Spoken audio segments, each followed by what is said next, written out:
Let's learn how to use derivative to get the maximum and the minimum values of a function.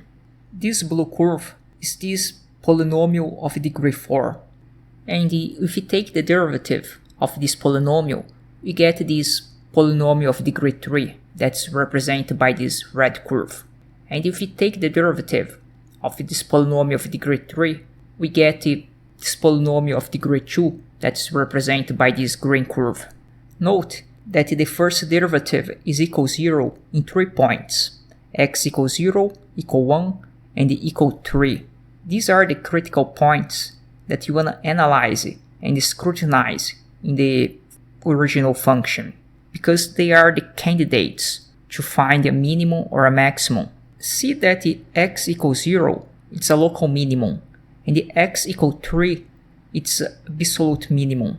If you put these points in the second derivative, you see that 0 will be a positive number for the second derivative, and the x equals 3, it's also a positive number for the second derivative.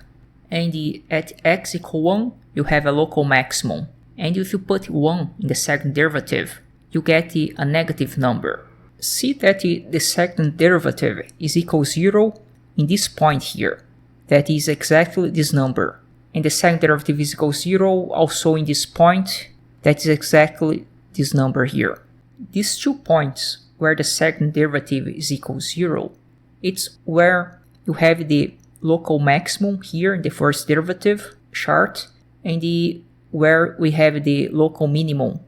This point represents an inflection point in the blue curve. Also, this point here will be an inflection point in the blue curve. Why inflection point? Because you see a change in the slope from positive to negative, and here from negative to positive.